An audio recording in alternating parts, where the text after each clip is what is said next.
Si vous appréciez notre travail, n'hésitez pas à nous soutenir en likant ou en partageant la vidéo ou grâce à notre Utip. Il vous suffit de regarder une publicité de 30 secondes, ce qui nous fait gagner 5 centimes par visionnage. En soi, comme ça, c'est pas grand chose, mais pour nous, c'est beaucoup. Merci de votre participation et bon visionnage. Salut les amis, on se retrouve pour un nouveau 5 choses à savoir sur l'univers de Naruto. Cette semaine, on en finit avec l'équipe Kurenai avec son dernier membre, Shino Aburame. Shino fait partie des personnages qui a eu l'évolution la plus incompréhensible de l'histoire de Naruto. Présenté d'abord comme un personnage silencieux et mystérieux, il s'est vu offrir des capacités inédites et propres à son clan, qui à l'instar d'autres personnages de la licence, n'a pas eu le développement qu'il aurait dû. Mais en plus d'avoir un manque de développement, Shino a été victime d'un changement total de personnalité dans la suite de Naruto, Boruto. Revoyons ensemble quelques détails qui ont fait le succès de Shino avant qu'il ne devienne l'ombre de lui-même. Le clan Aburame. Le clan Aburame est un clan caractérisé par leur utilisation des insectes comme armes. Les 10 insectes vivent en symbiose dans le corps du shinobi. À la naissance, les membres de ce clan sont offerts à une race particulière d'insectes appelés Kikaishu, le corps leur servant de nid. Les insectes peuvent entrer et sortir au moyen de divers pores, apparemment en mangeant leur chemin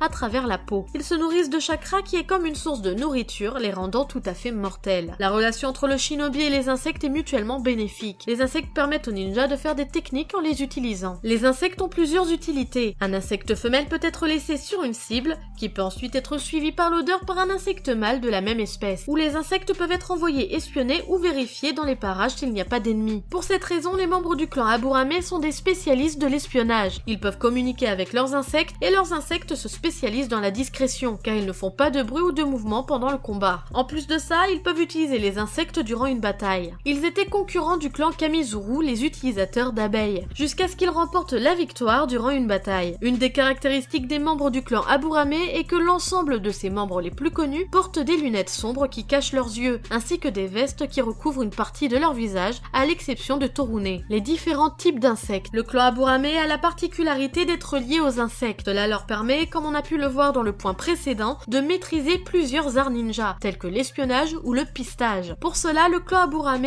use de différents types d'insectes. Le Bikochu est un type d'insecte autrefois utilisé par les membres du clan Aburame pendant les grandes guerres ninja. Cette espèce est tombée en voie de disparition par son usage excessif, donc les membres du clan Aburame ont décidé de laisser ce type d'insecte vivre dans un endroit inhabité par les humains, et où seuls les insectes vivent. La femelle possède 2 traits qui la distinguent du mâle, son long nez et ses yeux bleus. Mais attention, un insecte géant lui ressemble, ils sont tous les deux parfois confondus. Cet insecte dispose d'un incroyable sens de l'odorat, plus fort que celui d'un chien. Le Kidaishu est un type d'insecte se rapprochant des scarabées, qui sont élevés et utilisés par certains membres du clan Aburame à l'usage de leur technique d'insectes parasites destructeurs. Initialement de petite taille, si l'hôte ne fournit pas assez de chakra, ces insectes dévorent immédiatement la chair de leur hôte, tout en subissant une croissance rapide, atteignant la taille d'un insecte géant. Les Kikaishu sont une espèce de petits insectes ressemblant à des scarabées qui sont élevés et utilisés exclusivement par le clan Aburame, formant la base de leur technique unique. Les membres du clan Aburame vivent en symbiose avec les Kikaishu grâce à la technique d'insectes parasites destructeurs. L'utilisation la plus courante du Kikaishu en combat est de tendre une embuscade silencieuse à un adversaire et de le vider de son chakra avant qu'il ne remarque les insectes à l'œuvre utilisant la technique Mushidama. Ce processus peut laisser la victime avec si peu de chakra qu'il sera incapable de bouger ou de se défendre. Dans l'anime, avec un contrôle approprié, les Kikaishu sont également montrés capables de transférer leur chakra accumulé à d'autres cibles ou en les réapprovisionnant. D'autres utilisations incluent simplement le fait de traquer une cible servant de bouclier protecteur et de prison pour garder une cible en place. Un insecte peut être laissé sur une cible et ensuite il peut être repéré par l'odorat ou des insectes éclaireurs peuvent être envoyés et revenir pour indiquer à l'hôte des informations sur la zone. Les membres du clan peuvent également utiliser leurs insectes pour extirper le poison du corps d'autres personnes. Les insectes eux-mêmes semblent immunisés contre le poison. Le Rinketchu est une espèce d'insecte nanoscopique venimeux utilisé par quelques rares membres du clan Aburame à l'usage de leur technique d'insectes parasites destructeurs. Ces insectes détruisent les cellules de leurs ennemis, causant d'atroces douleurs pendant le processus d'empoisonnement. Le Shoketchu est un mélange de nombreuses espèces d'insectes utilisées par les membres du clan Aburame. Ils ont l'aspect de vers. Ils peuvent creuser dans le sol et localiser une source de chakra et signaler la position de celle-ci en retournant auprès de l'hôte Aburame. Discret mais têtu, calme, réfléchi et taciturne, Shino est un personnage assez mystérieux. De nature solitaire et de caractère laconique, il ne laisse que rarement paraître ses émotions. À l'inverse de Kiba Inuzuka, bruyant et extraverti, Shino est silencieux et souvent en retrait au sein de son équipe. Lorsqu'il parle, Shino n'aime pas se répéter. Bien qu'il soit d'un naturel distant, et ce même avec les membres de sa propre équipe, il n'aime pas être laissé à l'écart d'une mission ou d'un combat, ce qui trahit aussi son côté fier et rancunier. Il semble avoir également un grand sens du devoir et des principes. Il n'hésite jamais à recadrer les emportements de Kiba afin de ne pas nuire au bon déroulement de la mission et à l'efficacité de leur travail d'équipe. Shino est très intelligent, capable d'analyser et d'observer pour émettre un jugement adéquat au combat. Tout comme Shikamaru, il préfère se tenir à distance de son adversaire et élaborer des plans à l'avance plutôt que se lancer tête baissée. Il est plutôt confiant en ses capacités et se bat toujours en donnant le meilleur de lui-même, préférant prévenir ses adversaires au cas où il voudrait éviter de continuer. Cependant, il apprécie les combats contre des adversaires de valeur et aime aller au bout des choses, comme le montre son acharnement à mener le combat prévu entre lui et Kankuro. Un lien très important. On l'a vu déjà la semaine dernière avec le 5 choses à savoir sur Kiba, l'équipe Kurenai est très soudée si ce n'est pas celle qui l'est le plus. Chaque membre se préoccupe du bien-être des autres, et même si Shino est plus discret, il n'hésite pas à recadrer Kiba ou rassurer Hinata. D'ailleurs, le lien entre Shino et Kiba va même plus loin que ça. Vous vous rappelez, la semaine dernière, je vous ai parlé du Nanso Satomi Akenden, de Kyokutei Bakin, une nouvelle contant l'histoire d'un chien samouraï. Et bien Shino est le nom donné au samouraï Inozuka dans Nanso Satomi Akenden. Déjà dans l'élaboration des personnages, il était prévu que Shino et Kiba soient liés, le plus ridiculisé. On l'a bien vu dans les premières parties de Naruto, même si Shino n'était pas énormément mis en avant,